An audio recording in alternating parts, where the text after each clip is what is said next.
L'artiste chanteur ivoirien John Kifis était récemment en attraction au Palais de la Culture de Treichville.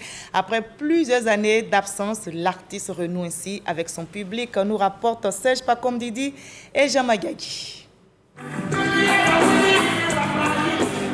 Le Zézé Pop continue de faire des vagues. John Kifis, le roi de ce rythme, célèbre son retour sur la scène. L'artiste revient avec Ethiopia, son nouvel album, le 6e de sa carrière.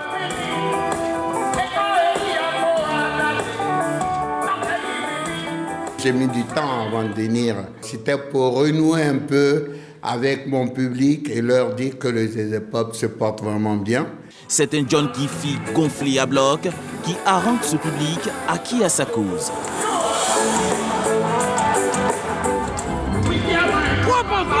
Trop, il chante bien. Tout ce qu'il dit, ça fait partie de la vie. You or non?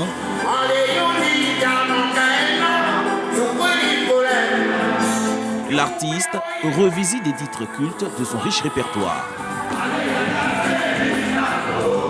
La salle Louga François du Palais de la Culture, transformée pour la circonstance en un bal poussière. On a été nourris par la mélodie de John Yalé et aujourd'hui nous sommes contents d'être là pour le soutenir. Yalé! C'est dommage que les Ivoiriens ne puissent pas s'approprier de tels moments de partage. C'est professionnel, c'est superbe. Je suis venu apporter les encouragements du ministère de la Culture et de la ministre en particulier à John Kifis. J'avoue que le spectacle, tel que je l'ai vu, est un véritable régal. John Kifis, toujours en verve, n'a fait que confirmer tout le talent qu'on lui reconnaît.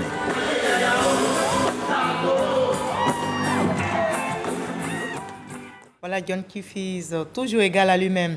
On en arrive à l'entretien avec notre invité de la page culture. Bonsoir Lassina. Bonsoir Marie-Laure. Alors, vous avez couvert le pèlerinage des Ivoiriens en Israël pour la RTI. Et alors que vous étiez sur le point de rentrer, la situation a dramatiquement changé. Comment avez-vous vécu, dites-nous, avec les pèlerins ivoiriens, ce bouleversement soudain? Alors, il faut indiquer qu'en tant que journaliste, éventuellement, c'est d'abord la crise, je veux dire, entre Palestiniens et Israéliens. On se dit qu'elle est loin de nous. Mais à la réalité, c'est qu'elle a été proche de nous. Et à partir de ce moment-là, on se rend compte à la réalité de ce que les gens vivent tous les jours. Et nous, en tant qu'Ivoiriens sur le territoire, on a eu d'abord peur, bien sûr, parce que c'est une situation de guerre, comme il a été dit, et au vu de ce que les médias locaux relayaient comme information, et c'était vraiment difficile parce que nous étions loin de chez nous, dans une situation quelquefois de guerre qui était si loin quelquefois de nous, mais qui est si proche de nous, et c'est véritablement que c'est beaucoup d'émoi, beaucoup d'émotions, et surtout que les pèlerins ivoiriens donc, étaient allés dans une logique de marcher les pas du Christ et de se retrouver dans une situation donc, on va dire, de guerre imprévue en plus. Donc ça a été vraiment une situation très difficile. Très difficile. Alors, où vous étiez? Vous étiez dans quelle région et comment vous avez réussi à quitter ce lieu et à regagner votre pays, la Côte d'Ivoire? Alors, nous étions, on va dire, dans une petite ville. On venait d'arriver la veille dans une petite ville qui s'appelle Taïbé. Alors, il faut savoir que Taïbé, c'est en Cisjordanie, c'est bien en territoire palestinien. Et parce qu'il faut dire que dans les pèlerinages, vous avez beaucoup de lieux qui sont des lieux saints ou des lieux sacrés, des lieux religieux qui se trouvent donc en territoire palestinien. Donc nous étions en territoire palestinien en Cisjordanie, dans une ville qui s'appelle Taïbé. C'est une belle petite ville paisible, là où on produit du vin. On produit de la bière. Il faut dire que la ville de Taïbé, à la réalité, c'est une ville qui est 100% chrétienne.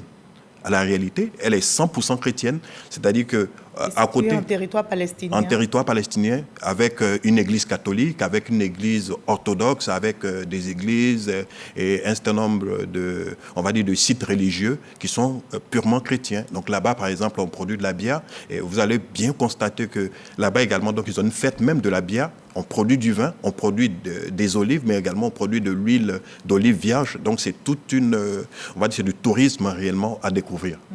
Et donc vous étiez en Cisjordanie. Comment est-ce que vous avez réussi à quitter ce lieu pour allier la Côte d'Ivoire, votre pays? Alors, c'était en plein conflit. Alors, en plein conflit, tout à fait. C'est qu'il faut indiquer qu'au départ, éventuellement, parce que vous savez que la crise israélo-palestinienne, elle a toujours catalysé quelquefois un certain nombre de sentiments plus ou moins. Et on s'est retrouvé là, on s'est dit que c'est les choses d'habituel, donc ça va vite passer. Et au fil des heures, et ce que les médias locaux relayaient, on s'est rendu compte tout de suite que c'était grave.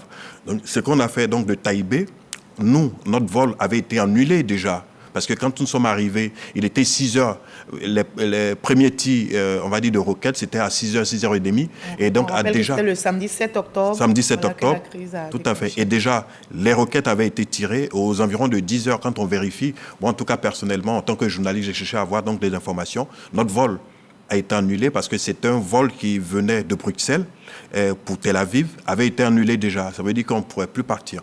Mais après, avec le nombre de morts, la gravité de la situation de guerre qui était là, il a fallu réellement donc être prudent, surtout contacter dans un premier temps nos représentations diplomatiques sur place, donc à Tel Aviv, ensuite les autorités à Abidjan, pour que donc on prenne plus conscience de la situation. Et nous sommes restés pratiquement un jour dans cette petite ville, dans un hôtel d'ailleurs, donc là où on est resté, on a commencé... Difficile de sortir. Difficile de sortir parce que vous êtes en territoire palestinien, vous n'avez pas la possibilité forcément donc d'avoir toutes les informations et à votre sécurité. Même quand vous êtes journaliste, moi je me rappelle qu'on a voulu réellement donc avoir l'information, etc., capter des images, mais ça a été difficile parce que vous êtes avec d'autres citoyens ivoiriens. Est-ce qu'il faut les mettre en danger sous le prétexte que vous êtes journaliste et vous avez envie de relayer des informations? On ne l'a pas vraiment fait et nous sommes réellement donc restés en contact avec les autorités. Heureusement, les autorités ivoiriennes ont réussi donc... On réussit donc à nous contacter. On a échangé avec les organisateurs, surtout qu'on voudrait saluer ici. On réussit réellement donc à organiser tout cela. Nous avons quitté le lendemain quasiment pour aller... alors, on a hésité. Est-ce qu'il fallait aller vers Tel Aviv, donc là où se trouvait l'aéroport, pour pouvoir avoir un vol et revenir donc à Abidjan, ou alors il fallait aller ailleurs qui était plus sécurisé. Et nos guides qui étaient avec nous, avec les organisateurs et tout ce qu'on avait comme représentation diplomatique, nous ont dit il est mieux que vous allez à Nazareth, qui était un peu dans le nord. Il a fallu faire donc 2 heures au lieu de faire 1 heure pour arriver à Tel Aviv, à l'aéroport. Et c'est à partir de là, éventuellement, quand nous sommes arrivés à Nazareth, il fallait réellement donc rejoindre l'aéroport qui est à Tel Aviv et nous avons quitté quasiment le même jour, dans la nuit, et venu à l'aéroport, avoir un vol qui était à 6 heures. Alors, il y a eu quelques complications parce que, éventuellement, nous sommes rentrés donc, en Israël, il fallait repartir, mais le vol qui était le plus proche et qui pouvait nous ramener, c'était un vol qui allait vers Istanbul. D'accord. Malheureusement, nous n'avions pas donc, de visa de transit et ça a été difficile. Il fallait attendre, il fallait jouer donc des coudes avec l'ensemble des autorités. On dira que les autorités ivoiriennes se sont engagées. Et aujourd'hui, Dieu merci, vous êtes là comme les autres pèlerins sont revenus au pays. Tout à fait. On ne va pas vous demander comment vous vous sentez. Vous êtes bien sûr heureux comme nous également et toute la rédaction de RTI. Vous avez été en Israël, vous avez vécu les pas de Christ, vous avez suivi tout. Vous avez vu les sites. On va revivre ensemble quelques images avec Patricia Mouetia qui a commenté bien sûr ce reportage. Tout à fait. Bâtie au IVe siècle, l'église de la Nativité est un lieu saint. Tous les jours, des milliers de chrétiens s'y rendent pour confier leurs intentions au Christ. Pour ce pèlerinage en Israël, les chrétiens ivoiriens ont eu le privilège de visiter ce lieu sacré. C'est beaucoup d'émotions, c'est beaucoup de vie. Malgré toutes ces années passées, tu as comme l'impression que c'est aujourd'hui Jésus encore né. D'abord, c'est un miracle et c'est une joie pour moi.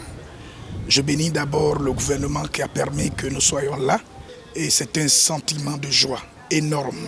C'est une grâce, un honneur, un privilège de découvrir l'endroit où le Christ, le Seigneur, notre Sauveur est né, dans cette grotte où Marie, dans la bergerie, a donné naissance à Jésus.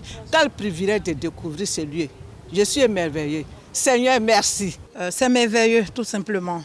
Je voudrais d'ailleurs dire merci au gouvernement, à sa tête le président de la République et à toute la Côte d'Ivoire. Et je voudrais aujourd'hui demander la paix en Côte d'Ivoire. Situé sur la colline du Mont-Sion, les pèlerins ont aussi visité le Cénacle, désigné comme la chambre haute dans les évangiles. Avant de découvrir le lieu de naissance du Christ, les Ivoiriens ont découvert un autre lieu symbolique, le champ des bergers.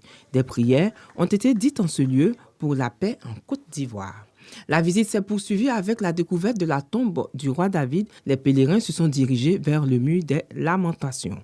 Une occasion de célébrer le Soukhot ou fête des cabanes, occasion pour commémorer l'exode des Israélites hors d'Égypte et les 40 ans d'errance dans le désert avant d'accéder à la terre promise, selon le récit biblique. Voilà, vous avez visité plusieurs lieux emblématiques. Quels sont les lieux qui vous ont marqué en tant que reporter, mais aussi en tant que pèlerin?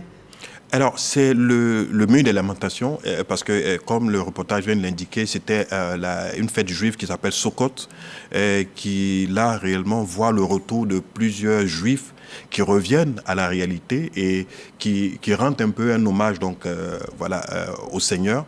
Et vous allez voir que c'est une fête juive, mais des chrétiens s'y retrouvent et ça devient réellement donc un lieu non seulement de curiosité mais également donc de partage, d'échange, parce que vous avez des gens qui viennent de partout dans le monde entier, ils sont au mur des Lamentations, c'est là-bas que vous avez la possibilité, on va dire, de mettre vos vœux, etc. Donc on insère dans le mur. Et vous avez mis des vœux pour votre pays, tout à fait, pour notre le Proche-Orient aussi. Le Proche-Orient également. D'accord. Alors, selon votre observation, comment ces lieux emblématiques associés à la vie de Jésus peuvent influencer la vie des pèlerins, selon la vie du chrétien tout à fait. qui revient d'Israël? Alors, il faut indiquer que c'est, comme on a dit... Il ne s'agit pas seulement de tourisme. Tout à fait. C'est du tourisme, mais également, c'est surtout pour ce qu'on a pu voir, nous, en tant que journalistes, c'est que vous avez des gens qui, quelquefois, entendaient juste par des écrits, on va dire... parler d'un certain nombre de lieux saints, mais être là, on a vu la dévotion, la ferveur quelquefois donc d'un certain nombre d'Ivoiriens et de pèlerins. Donc quand vous revenez, vous êtes forcément transformé. En tant qu'individu, même nous en tant que journalistes, quelquefois qui avons le recul, mais vous êtes transformé d'un point de vue humain, d'un point de vue spirituel et même d'un point de vue de la vision de l'humanité dans toute sa splendeur. Parce que c'est vraiment c'est l'entendre à partir de là, c'est-à-dire qu'on ne voit plus celui qui... Vous entrez dans une nouvelle dimension. Tout à fait. Celui qui est musulman ou chrétien. Il est difficile d'arrêter le journaliste que vous êtes. Malheureusement, le temps nous persécute. Et j'ai envie de vous poser cette question parce que vous revenez d'un lieu, vous avez vécu une situation.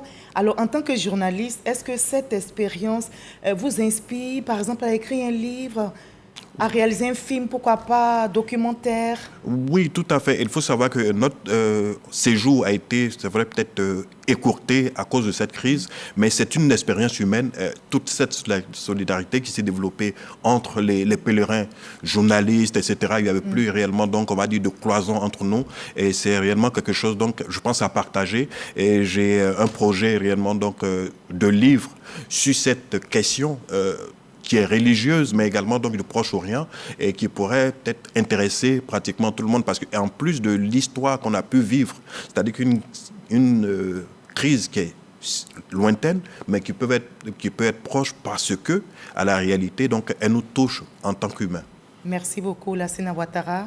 Merci et nous sommes très heureux de vous retrouver. Toute la rédaction de RTI 1 dirigée par Abiba Dambélé-Saoué et tous les reporters que vous connaissez, nous sommes très heureux de vous retrouver. Merci pour ce témoignage. Merci d'être avec nous. Merci de nous avoir partagé surtout cette expérience. Merci. On va terminer ce journal. Notez qu'après ce récit de notre collègue Lassina Ouattara, on mesure la profondeur du rôle du journaliste, être témoin, rapporter, mais aussi vivre et ressentir le tourisme religieux au-delà de sa dimension spirituelle est un reflet de l'histoire et des cultures de notre monde. Puisse la paix donc régner et s'enraciner partout dans le monde, précisément au Proche-Orient, afin que survive le tourisme religieux en Terre Sainte, en Israël. Et on va terminer par cette brève, la finale de la saison dernière de votre télé-réalité. C'est donc la finale. Merci de nous avoir suivis. Très belle soirée et continuons de consolider la paix partout.